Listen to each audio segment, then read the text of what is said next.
Welcome and thank you for beating the crowd. I see a lot of old friends in the field. Thank you for coming. Andrew, no questions, please, Andrew. Okay. Welcome to the most exciting panel in All That Matters, because we've got the biggest panel and we've got the smartest people here. And behind them, there are many machines too, because and today's session, in the next 40 minutes, we probably know the questions that will be asked, and we already had the answers, because amongst us, there's a lot of artificial intelligence, all right?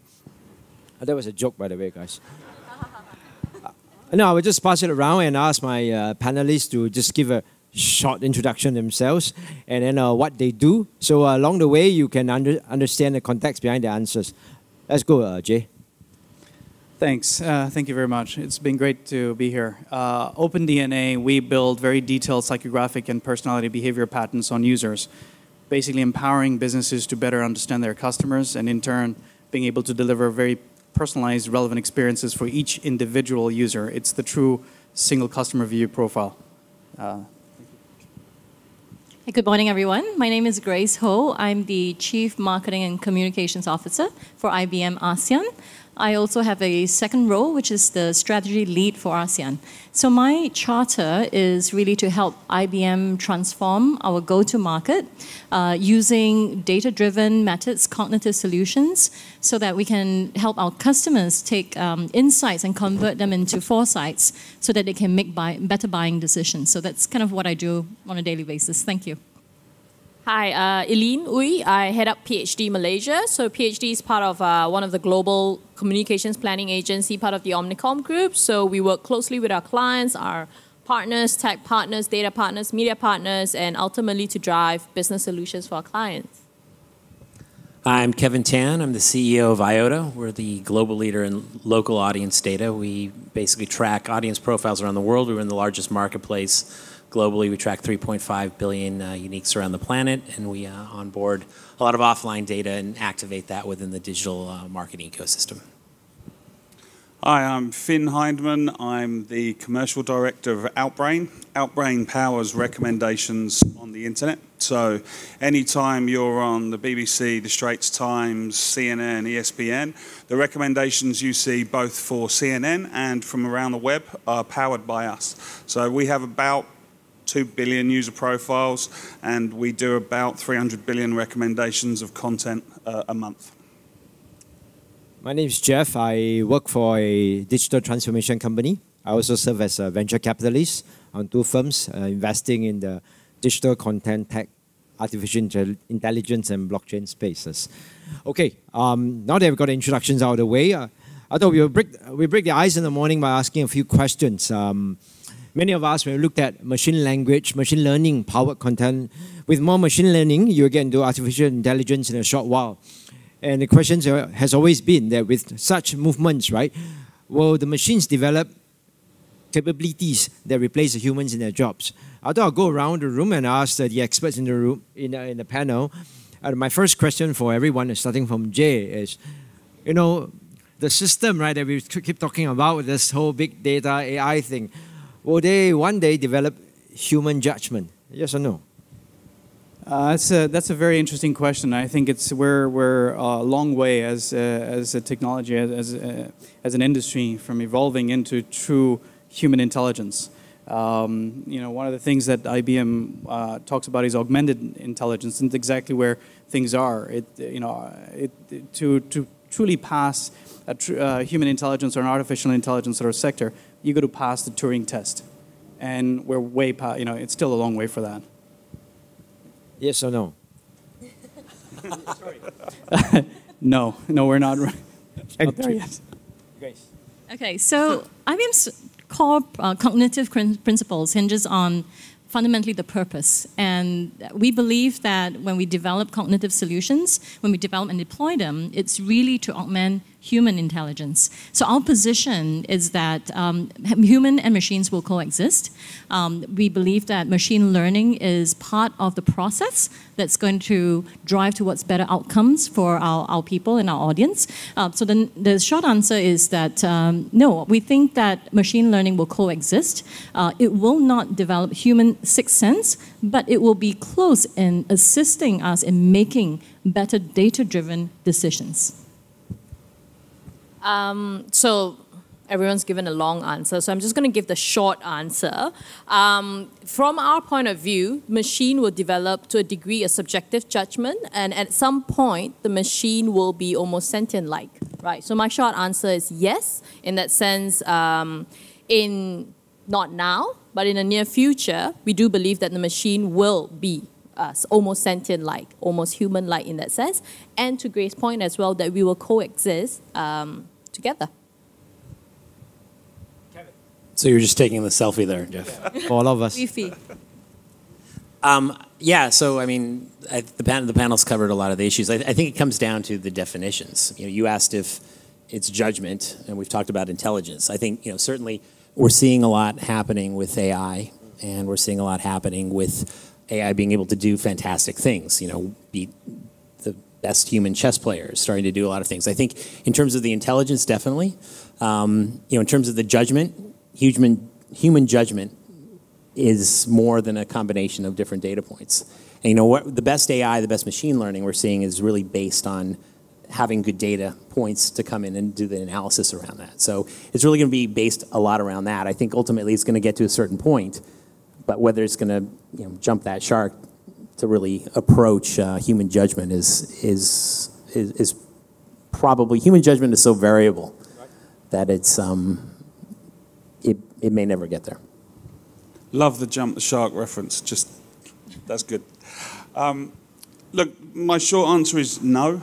However, the flip side of what I'd say is humans are fundamentally flawed in judgment. So I don't think that computers will ever have the intuition and the understanding and the ability to judge in the way that humans do. But the flip side is AI will give us better answers in many cases than ourselves because of the psychological cognitive biases that we put on decisions. We all know as marketers that's sometimes what we're pulling, they're the strings we're pulling with consumers and trying to get them to perform certain actions. So AI may get to the point where it's a much purer decision than a human would make, but I don't think it will have the same intelligence, intuition type step. I thought that was a very diverse range of thinking, and I think the industry is still changing and morphing as we go forward.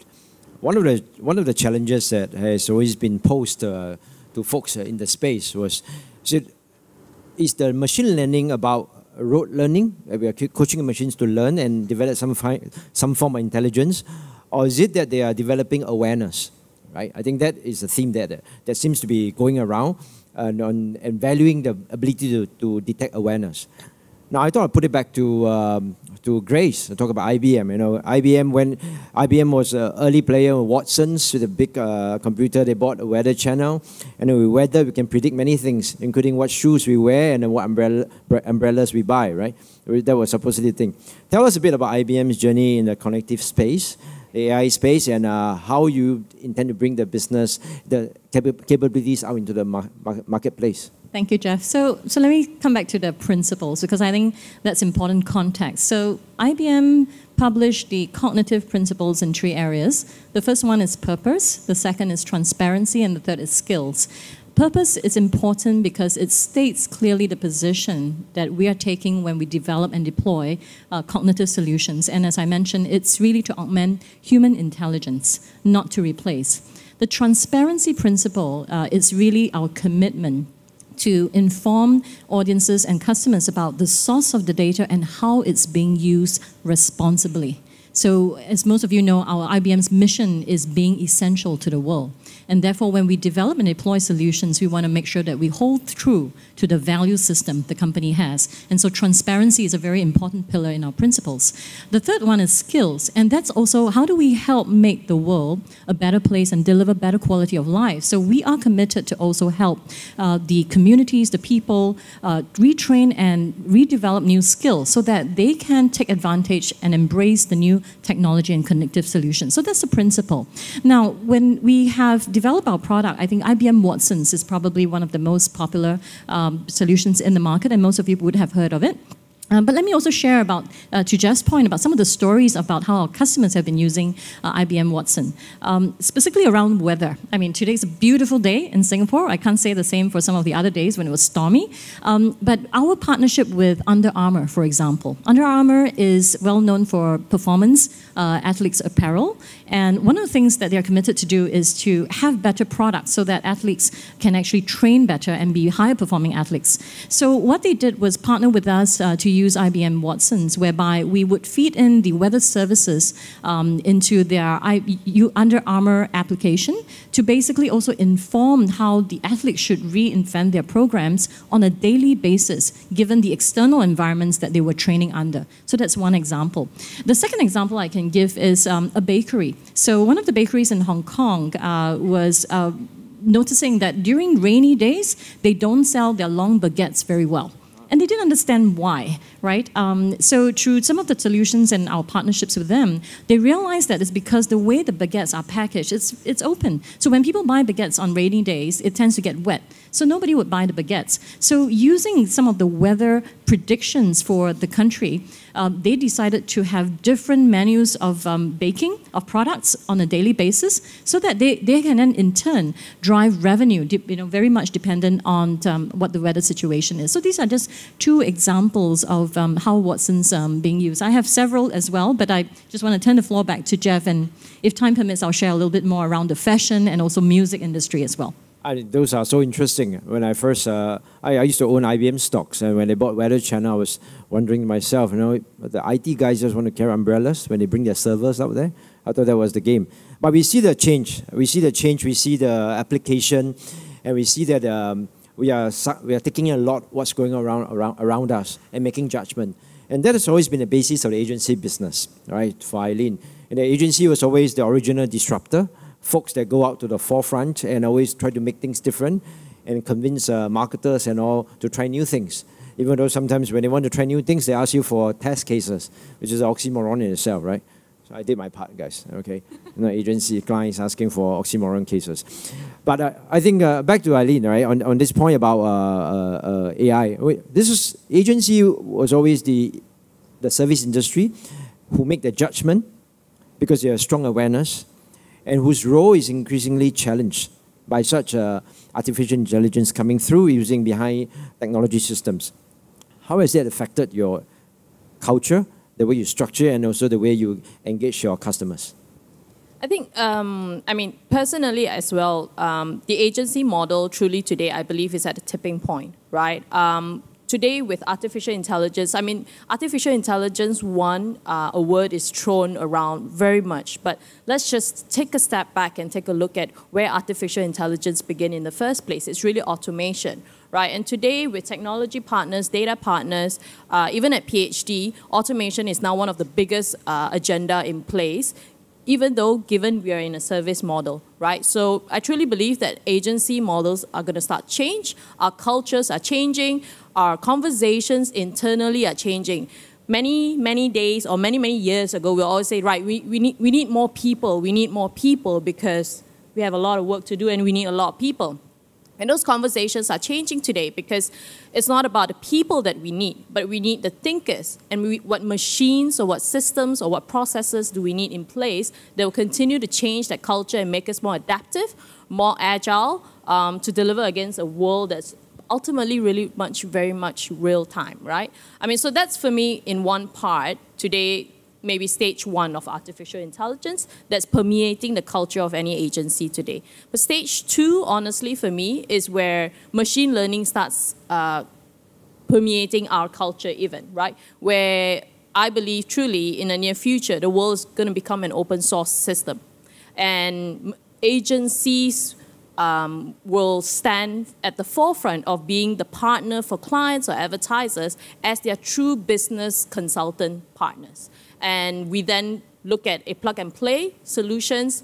Agency models will play as the most neutral partner, as the most trusted advisors for clients to be able to deliver what is the best solutions forward for the business.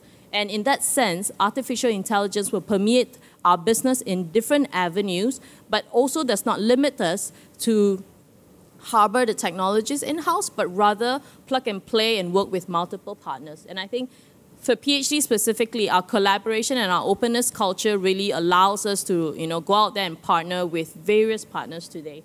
And I do think that we're at a good position of embracing that change. Today's session is about content marketing. We're going to hit into the next few panelists talking about content marketing. But before that, I thought we heard from IBM, from Grace, about what technology can do and how they are organizing it in their way to get to the market. We heard how a service industry like advertising agency, who were the guys who originally brought such services to the market, and how they are evolving with that. Now, taking these two thoughts in the original so-called linear ecosystem, and we hear from the agency world that they are becoming plug and play. We get more iterative into the world where the agency invented this word called a frenemy, right? We're getting into the world where everyone is a partner and as well as a frenemy. And especially in the space of content. One of my panelists were telling me just now earlier that no one can protect content anymore, right? I mean, this was a universal accepted stance. Now, Jay, you started your business based on the discovery of a shortcoming. And then along the way, you develop a model to go to market. And you face many challenges, right, of deployment. And I thought you should share with us the story of how you're thinking, a problem that you saw, how you found a solution for it, brought it to market, brought it to listing, and how the challenges that you find in this world where you have to partner with everyone who sees you as a partner or sometimes a frenemy. Thanks. So I've been building tech companies for the last 2 decades, from web application, mobile telephony, voice over IP. But OpenDNA came, and most of the businesses that I develop is personal issues or problems that I've anticipated when using certain environments. So with OpenDNA, it was a very irrelevant experience with everything that I was doing online. You buy something online, and the same online site will show you similar products to purchase. And I've seen this on Amazon. I purchased a toaster a couple of weeks back, and I'll see a toaster being showcased back to me on the homepage. When we go on Google, it's what Google wants to serve you based on search engine optimization. It's not necessarily the information that's extremely relevant to an individual. You buy an airline ticket, and the airline kind of follows you around even after you've purchased the ticket, and then sends you a newsletter giving you special offers for the same destination you just purchased for. I thought the entire industry is broken. It needs to, it needs to change. And I wanted to develop a system that truly understood the single user. It was about how do you understand the single individual in your organization. So when you know so much about this individual, you can then tailor and personalize every experience for that individual. It's the Internet of Me experience. So in order to tackle this, we didn't look at just normal mathematical equations and just to see how we can look at big data. Because the other problem with big data is down to the limitation of the mindset of the person looking at big data. So we looked at this from a psychological factor and says, what are the kind of psychological factors are combined together that we as human beings make decisions? How do we make decisions? How do we know what to wear every day? How do we know what to eat, where to go, what to read, what to watch? How do we as human beings make decisions? And it came down to 8 factors, what our interests are. What our interest is basically based on what we read, watch, and listen. What our people we're connected to, our communication with influences that. Our values, the time in the day, our location, weather patterns, financial status, and health. We're the one company that figured out how to map all of this and build a very detailed psychographic profile and personality and emotional analysis on a single user. Now, in terms of why OpenDNA is a name, just like we're 7 billion people or more on the planet, and each person has a unique personality and each person has a unique biological DNA, we thought, hold on, if we take this further on the digital scape, every person that spends time online, they leave a digital footprint. It's their own unique digital signature, which is their digital DNA. And from OpenDNA perspective, and again taking on IBM's view, it's about transparency. How do you make this open? And by giving power more back to the user to be able to control the experiences, basically telling companies, show me this, don't show me that, let me experience this a lot more. And letting companies drive those decisions and experiences for the customer. So to give you an example from statistics perspective, we tested this technology for a video streaming company in Silicon Valley in 2015. Our model was able to predict on the lowest scale 56% accuracy up to 98% accuracy in exactly what a user wants to watch next. On publishing environments, where the industry average on publishing platforms is about 2 to 3 minutes of average session time and normally about 2 to 3 articles someone reads, with our technology, we've taken publishers from that level to minimum of about 8 minutes, and we've seen the page views is over 14 page views for a user. And in terms of retention, using our technology, it's over 75% retention, when in actual fact, if you look at the industry, it's 80% churn. So because you know so much more about your individual, you can tailor every experience for that individual. And it's fully automated, and it's real time. So in terms of the journey, I started this company in 2014 and started talking to venture capitalists. We went out to California to try to expand and to bring on board early stage customers. But the investor market was not ready. I think at that point in 2014 and 15, if you told an investor about artificial intelligence, they had no idea what you were talking about. So the journey that I had to take is I needed to control this vision. A lot of times I had venture capitalists approach me and said, oh, this is great, your vision's amazing, but could you focus on just content publishing? I said, no, they can use us, but we're not going to just focus to that sector. 8 months down the line, some of the same VCs come to me and say, could you change your business model for ad tech? I said, no, again, ad tech can use us, but we're not going to focus on that. So I needed to control the entire vision. So we took the company public in Australia, and this wasn't a simple challenge. I mean, it was no reverse shell that we looked into. It's a full IPO, and we're just about going into revenue. So you can imagine the complexities of doing that. And one of the things that actually kept me sane throughout the entire last year was constantly watching Wolf of Wall Street. It's amazing how brokers kind of manage stocks. Scary.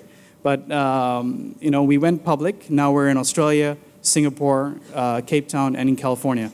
And we're signing up companies we've just signed a deal with Looker, which is one of the fastest growing business intelligence companies in Silicon Valley. We've done a deal with an Android manufacturer to embed our technology into the Android device. We're working with e-commerce brands such as Woolworths in Australia. So our technology is industry agnostic, and we've built software development kits, data connectors, adapters, APIs to be able to easily connect with their various different businesses, partners, and so forth. Yeah. Oh, Jay, I think I love the story. I think that for every business that comes into the disruption world, there's always a story behind it. And I thought that sharing your story would be a good one. We will come back to your software as a service later on a bit and see, contrast it with the big blue, I'm sorry I used that. The IBM big blue way of coming, and then also a startup way of coming, how we do this. Software as a service as well. Okay, software as a service. We actually work with, we work with IBM and IBM Watson as well. I thought we'll come back to how the ecosystem is all linked back together. This is a commercial service, right? Machine learning, going back to the title, audience data and machine learning powered content marketing. One of the few brands, right, where Fionn is from, is one of the few brands that reaches out and the consumers actually knows the brand that they are working with, but in this space, right? Talking about Outbrain itself, every time I watch I read news about my very successful football club. I support this very famous club, it's very successful, it's called Arsenal. I always get a lot of laughter about that. You guys, please laugh. It's a terrible club now. Because I used to work for a French company. I'm not right now. Now you know why I don't want a French manager as well. Coming to that on Outbrain, right? And how to do the Arsenal plug? There's a Sports Matters downstairs, right? So for Fionn, I think the Outbrain is probably the most consumer-facing of all machine learning powered content marketing. Much has been said that you are from what people do with after they read an article and how they interact with Outbrain, you're able to understand the Carl Jung profiles of each of the people behind there. From that space, you work with big publishers like BBC, like Straits Times. You also work with small players like the social influencers. How is your go-to-market experience over the years? change the way you operate, especially in this era of fake news, clickbots, and listicles, and how to lose weight, how to make money from home. Tell us more. It's a really interesting one. So I've only been with the business for about a year. And when I got into the business, I was told the story of the founders and the vision behind the business. And the founders, two very good friends who went on holiday yearly to sail a boat. And one of them rocked up one time with about an inch thick of printed out articles. The other one said, "What the hell's that?" And he said, "Well, look, this is all the great content I found. I haven't had time to read over the last 6 months. And so instead of bringing a novel or something like that, I brought this to catch up." This started this whole theoretical discussion around there's so much good content now. There's so much, whether it's video, whether it's news, whether it's blogs. How do people find the best content that they don't know they're looking for? So incredibly relevant, but they don't know to look for it, so they don't find it. And that was the birth of Outbrain. And what I find really interesting, 10 years in, Outbrain went from that and a publisher-centric business, and then over time, with publishers, as you say, like the big publishers we work with, we don't work with the smaller guys. We pretty much work with only the premium. We went from there where we were adding value to the publishers and recirculating users so that they could find great content, into the space where we operate being real estate. So some of our esteemed competitors came along and put what I classify as tits, steroids, and work from home on the bottom of the page. And it became real estate. And now we're seeing a bounce back to quality and a bounce back to the founders' visions around. It's actually that the publishers have gone from just the dollars at the bottom of the page or the side of the page back into the quality and what's there. So, like I said earlier, we do around 300 billion recommendations a month across a couple of billion people. So easy maths tells you that's 150 recommendations for people a month. That's rough maths. It's a lot more than that. So we see a lot of what people like, what they don't like. We've got 54 algorithms in the background that sit and look at recency, frequency, affinity. We look at lookalikes, and we look at all of these various things. And it's incredibly interesting, this whole talk of AI and machine learning and everything else. And I was talking to one of our recommendations guys the other day. They put it really, really well. They said, AI is the application, machine learning is the back end.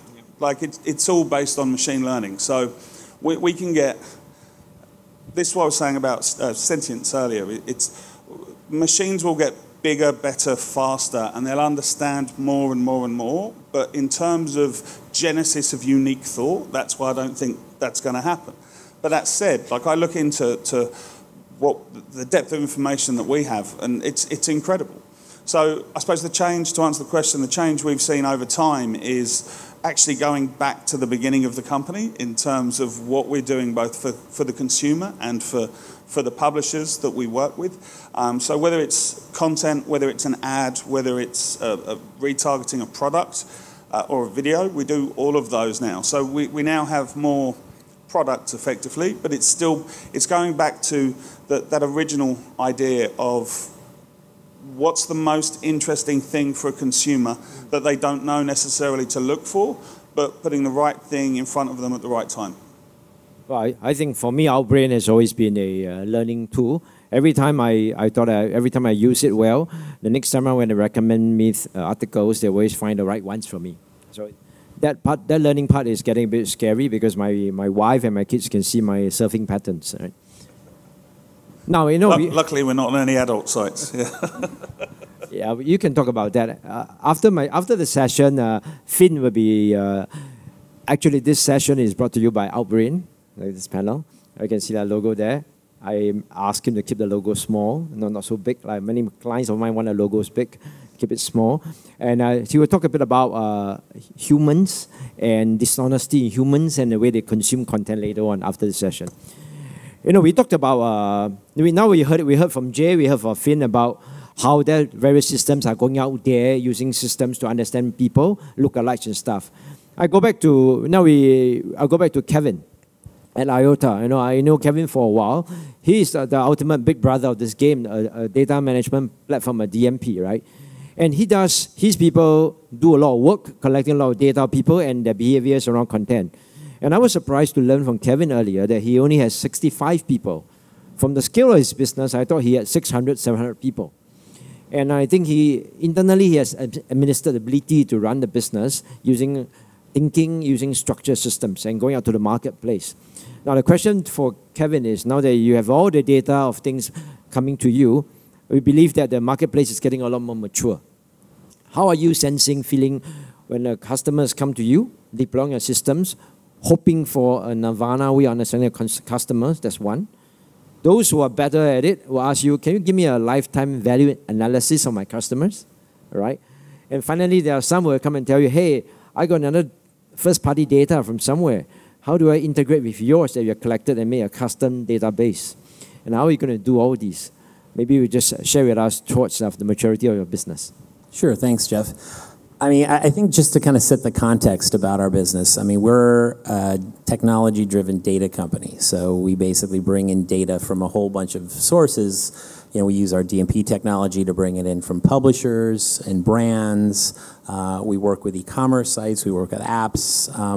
We work with major research and data companies around the globe, folks like Experian and Kantar and GfK, who all kind of combine data into our system. And so from all these different sources and all these different capabilities, be it bringing offline data and onboarding it or bringing direct signals coming in from first, second, or third-party data, we have a tremendous amount of data. And so what we're seeing is pretty interesting. Our business began by providing data initially into the programmatic advertising ecosystem, and that data was used to help target ads to the right people and the right, and provide those audience signals. As that business has matured, obviously our business has matured, and we're providing increasingly more sophisticated data signals in, which is not, no longer only just third-party data, but oftentimes, as you mentioned, we're combining first-party data from brands with those third-party signals to provide custom targeting that provides a lot more insights. But we're also seeing data become more ubiquitous across the entire ecosystem. It's not just for programmatic advertising anymore. It's going into all of the marketing tech systems. We supply data signals directly to brands through all the major DMP platforms, and we're seeing the brands actually ingest that data, use it for analytics, use it to build out their own kind of insights. And they're deploying it, sometimes to advertising, sometimes to marketing, and sometimes to internal systems for how they deal with their customers, be it content or be it some of the insights that they do there. We're seeing our data go across increasingly into leading kind of content management platforms, into native advertising systems, and we're just seeing such an advanced use of data now. And one of the things that causes this, I mean, we're neutral, being a data provider into all these types of platforms. We're seeing companies that are doing psychographic profiling, pulling our data in to help that as an additive signal to build out more things. To help improve their businesses, to provide better content marketing. We're seeing folks pull our data in and use AI or machine learning platforms on top of it to really provide much better insights. And ultimately, all of these things, all of these systems are fantastic, and they allow us to be more efficient. But they require two things. They require data, and they also require people behind the technologies to actually be able to deploy them in the right way. You can bring in a DMP, you can bring in an AI system, you can bring in machine learning systems, but ultimately you need very sophisticated operators behind it to give them the right inputs. And so going back to your original question, I think in terms of that, it's the people are shifting, but it's the people that kind of help that, and it's the data layer that actually helps give you the much more detailed, in-depth analysis. Well, we heard from all our panelists about the various ways that have gone into the marketplace to use machine language and to understand what people and profile audiences. Now we also hear that as you do so, you create a system amongst yourself, a look at it, a way of approaching, of segmenting and understanding your customers. Now the question, we reached the part of which I thought I should ask my panelists to talk about within the thinking of this marketplace is getting so immature. Would there be too many approaches towards machine language learning, right? Would there be too many approaches in the market that's causing confusion? Especially when you're started on one journey with one system, and culling a database together, will we reach a stage where there's too many versions of audience profiles, lookalikes, and also coding? And how will a marketer who deploy a system switch systems halfway, midstream, and yet maintain the efficacy and ability to reach out to the marketplace? I'll let you guys answer. I'll jump in on that one. I think, look, there's different profiles. One of the things that we see with marketers is when we look at a data set that we have, we see what consumers really read. There's obviously pretty much every agency, every advertiser works with Facebook these days, and they base things on what people like. So if you like something, or if your friend likes something, they think you'll like it. There's a fundamental issue with that, in that I might be friends with Jeff on Facebook, but I certainly don't support Arsenal. So serving that content to me is completely irrelevant. What we see when we see consumers is we actually see what they really read, where they spend time, where they invest that time. So you're right, there's different models, and different models have different benefits. Facebook has its benefits, but actually we feel that our view of a consumer in seeing what they really read is more effective. So if you take something like parenting, anyone who's a parent has gone through the journey of, is my kid ahead of the curve? Is my kid behind the curve? Is this normal, whatever this is? And you read on that stuff. What you post on Facebook is little Johnny turned 5 and we had a great party. So it's a very different, so the whole, what Jeff referenced earlier around this private social dissonance and the difference between what people say they like, which tends to be arts, humanities, charities, whatever's going on in the polls in any given time, versus what they read, which tends to be guilty pleasures, which tends to be gossip, tabloids, and tends to be those listicles which we don't carry, and the fake news that we don't carry. So there are very different data sets, and I think it's one of the challenges for marketers and agencies is understanding what the real benefits of a given data set is, and then judging that. I think it's a very valid question. I'm just going to jump into Fionn. I think where we are today definitely is, there is different roles that, different algorithms, different audience data powers today. But I think as we move forward, if we, just kind of think about 10 years from now, just like where we started, in the revolution of technology, where then Google and Facebook comes on and aggregates stuff, right, for consumer. And at a certain point in time where marketeers, even for agencies ourselves, with so many different models, so many different audience data, it will come to a point where, I think the merger is going to happen again, because the need and the demand is going to drive that.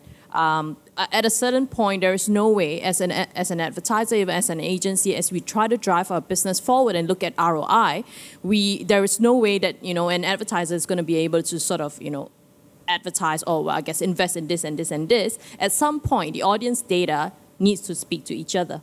So, and that's where I think, maybe call me a purist, but I believe that the world becomes an open source at that point in time, where hopefully friend enemies becomes friendlier, and data ecosystem comes together and collide. And that, I think, is it's a great place to be, honestly, at that point. Sorry. I agree with you guys. I think with the way things are going with Facebook and Google, when you're looking at audience data, it depends on where you're pulling that information from. If you've got multiple different sources, you're going to have, on the same individual, you're going to have multiple different profiles, which is exactly what Fionn's saying. How many of you have seen a friend actually post an Economist article on Facebook, and you know that friend very well, and thinking, hold on, I know for a fact you don't read The Economist. And that happens all the time. Whenever, if you were to spend $10,000 online today, you can game any system from Twitter, LinkedIn, get more LinkedIn profiles, following your company profile, Facebook fans, you name it. For $10,000, you could look like a rock star. Now, if you're depending on social graph data, which you can game, as part of the audience data that you're using to profile your own customers, you're going to get it wrong. I put my own profile through analysis through a company called Apply Magic Sauce. And I'm not going to tell you the crazy feedback, but I can tell you that the information that I get in terms of ads and stuff like that, it's completely different to what I actually engage with. And it's, your social data and your personality, your real profile, or exactly what you do, what you read, how you engage in things, the first-party data, that's the most important part. So it depends on how the companies actually start adapting technologies. If you take too much, then you're going to really mess up your own marketing techniques and strategies, because you don't know enough about your customer, because you're getting completely different conflicting data sets on the same individual customer. So I got a couple of questions coming from the WhatsApp, so thank you. Very instant questions shooting through. But before that, I'll just put it to Grace. You had a point on this? Oh yeah, I wanted to be a little bit provocative and give a slightly different approach, coming from a technology company and being a marketer as well. So the IBM position is we have IBM Watson, so it really doesn't matter. Because the power of the cognitive solution is that you have the capability to scrape through the internet, through billions of structured, unstructured data, regardless of what channels and sources. And as a marketer, if you can harness all that different sources of data, right, and make sense of it, then you can tailor your marketing strategy to really market to the segment of one, so that it's personalized to the individual that you want to market to. So I wanted to share the two stories that I talked about earlier. The first one is, since there's probably some music audience here, there is a story that IBM participated with Alex the Kid, which is a Grammy Award winning music producer. So what he did was he partnered with us and used the Watson capabilities to scrape through about 5 years worth of Billboard songs. The intention was he wanted to distill out the emotional temperature of those 5 years so that he could get the inspiration to form the theme of his next single. So through that analysis, he came up with the theme of heartbreak, because that was kind of the emotional temperature of that time. And his single track was called, I think it's called Never Easy. So what was interesting was that the creative process was highly shortened because of using technology. But more importantly was when he released the track, it became the iTunes Hot Track charts #4. And in the alternative charts, it ranked #6, all within 48 hours of release.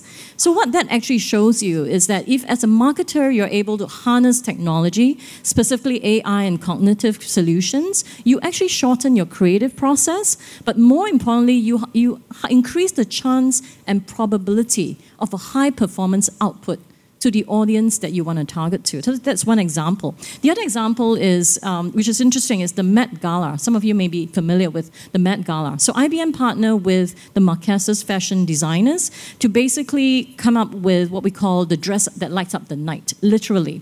So what happened was in the 2016 Met Gala, IBM worked with the Marquesas designers and shortened the creative process to about 5 weeks. Normally it takes about 6 months. And in that process, using our technology, they distilled out the type of brand styles, fashion, fabric, colors, etc. And they created this gown from the Met Gala. And what's interesting is that they fitted a small computer at the waist of the gown so that we could feed tweets, people who were tweeting during the gala, through the dress. And with our Watson tone analyzer, with different tweets, the gown will light up in different colors. So that was the visual realization, right, of the end product, just to demonstrate the coming together of augmented intelligence in a fashion industry. So I just want to put two examples out there, because we as marketers always have to think about our 5 rights, right? Do you get the right content, right audience, right timing, right channel, and now the right tools to help all of us be better marketers. And technology and AI today with machine learning powered existence actually help us all do that. So I just want to share that. Jeff, I think getting back to really quickly your original question, I think we're seeing a tremendous amount of interconnectivity between all these machine learning systems and also between the data sources. And this is being driven at a level of marketers and agencies who are looking at all these systems saying, I've got 5, 6 different systems telling me different things. I need to pull it all together. You guys need to connect, and we need to actually rate and evaluate and look at the quality and look at what performs best. And so we're seeing definitely that merger come across.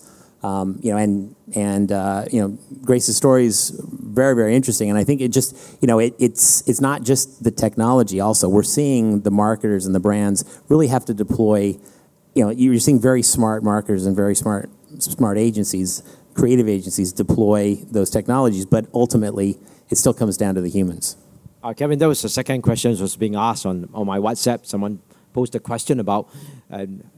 How will all these be grouped, come together? Will there be an oversupply of too many systems and ways? And are there ways to put everything together? Now, on that point itself, the challenge coming to place is, as we have many of these systems coming to its maturity stage and everyone using it, being able to use it, and then bringing it together, where is the role of the old days when I started in the advertising business, there was a night editor, a person, a human, at the end before the newspaper gets published, he casts a one final eye look, whether the feel, the touch, and whether that article that day, the newspaper's theme that day, feels with the time of that day itself, and how would the people next morning when they read the newspaper, how would they react to it, and they should feel exactly the mood of the times. This is what used to be called a night editor, right? Will this function in content marketing remain as we see all these things? I'll pass it back to everyone to give a yes or no answer. I think there will be editors who are still involved, but they need to start looking at the data and let those decisions now get driven by data. We've seen with some of the publishers of WePower that they have no idea of how much of their existing content is actually really relevant for their existing subscribers and readers. We've seen on one occasion that almost 33% of the content that they generate has extremely low relevancy for their entire audience. And if editors are not looking at this data and using it to create better experiences and find the right stories, they're actually going to start seeing declining user numbers. So use the system and they will keep their jobs. Grace. My view is that the night editor will be the next gen night editor that should be high tech, because if he or she chooses to use Watson, you actually know the temperature, emotional temperature way ahead of time. What are the sentiments? You can even match readers' ratings with type of content and readership, and you can be predictive. You can be proactive, right? So I think if there is such a role as a night editor today, be the next gen. Be the bleeding edge so that you actually have the foresight to be able to curate content that's going to put your publication in the forefront. Eileen? Editor, I'm just going to take it from a content angle and from an agency point of view. I think specifically, I agree with Grace. The technology, the machine learning will ultimately help to prescribe in that sense, the way forward. And hence, I do think that, the night editor role just changes with technology, and the technology replaces that role to become the final audit to ensure that the success rate of a content that's being distributed increases for the marketer. Yeah, I think the night editor, it doesn't become a one-time-a-day type of thing. It's moment by moment, audience member by audience member.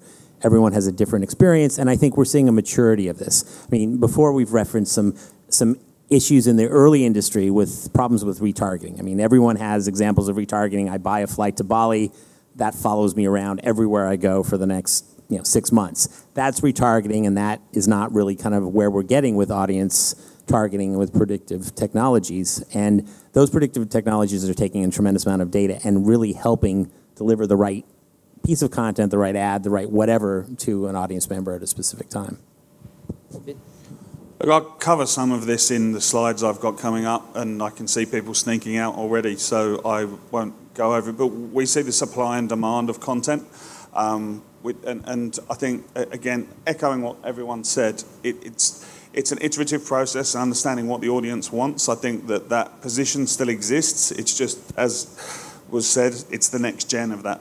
Well, that was a surrogate. Thank you. That was a surrogate question, because many of you, I got 2 questions asking me whether there will still be jobs for humans. I thought that was why I asked the night editor thing.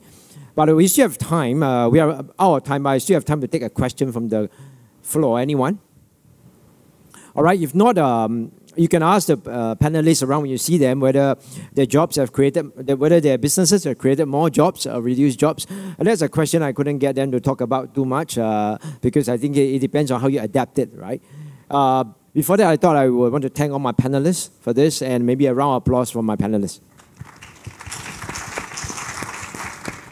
And don't go, just being an ad man I was. Following this, you'll see a slide presentation on Outbrain, and I think that part about, I thought that whenever Outbrain comes on, they get to know me a bit better. So I hand it over to Finn.